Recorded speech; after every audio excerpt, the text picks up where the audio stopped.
Fakta terbaru terungkap bahwa negara-negara Barat telah mengizinkan Ukraina untuk menyerang wilayah-wilayah Rusia dengan senjata sumbangan para sekutunya.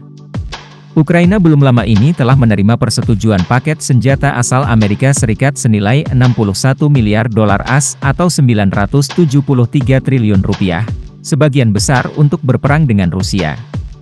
Senjata-senjata itu pun mulai dikirimkan ke Kiev sejak pekan lalu, terutama sistem pertahanan udara, seperti ATACMS dan HIMARS. Menteri Luar Negeri Latvia Baiba Braze mengatakan bahwa Ukraina telah menerima senjata Barat dengan izin untuk menyerang Rusia. Mantan asisten sekretaris jenderal NATO ini menjadi pejabat pertama yang mengakui bahwa Barat telah mengizinkan Ukraina menyerang wilayah Rusia.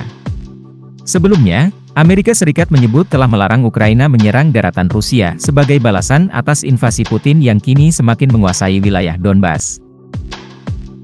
Ia menjelaskan bahwa untuk memenangkan melawan Rusia, membutuhkan beberapa elemen seperti politik dan hukum.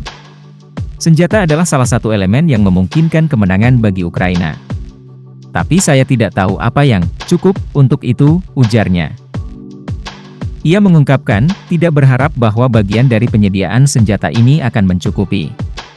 Negara-negara lain di Eropa dan seluruh dunia juga perlu menyediakan senjata, uang, dan menerapkan sanksi.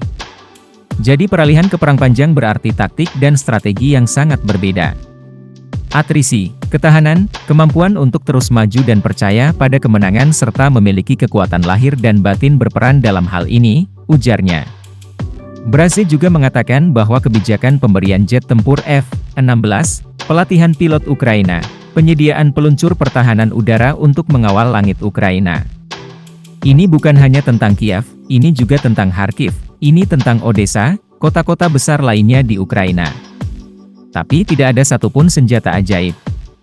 Ini adalah kombinasi kemampuan, ujarnya. Putin makin agresif. Sementara itu Direktur Intelijen Nasional AS, Avril Haines mengatakan Putin akan menggunakan taktik agresif, mengingat perkembangan domestik dan internasional menguntungkannya.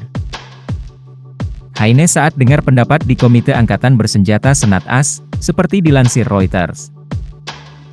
Haines mencatat bahwa Rusia telah meningkatkan serangan terhadap infrastruktur Ukraina untuk menghambat kemampuan Kiev untuk memindahkan senjata dan pasukan, menghambat produksi pertahanan, dan memaksanya melakukan negosiasi. Taktik Putin yang semakin agresif terhadap Ukraina, seperti serangan terhadap infrastruktur listrik Ukraina, dimaksudkan untuk memberikan kesan kepada Ukraina bahwa terus berperang hanya akan menambah kerusakan pada Ukraina dan tidak memberikan jalan yang masuk akal menuju kemenangan, kata pejabat tersebut. Taktik agresif tersebut, jelasnya, kemungkinan akan terus berlanjut dan perang kemungkinan besar tidak akan berakhir dalam waktu dekat.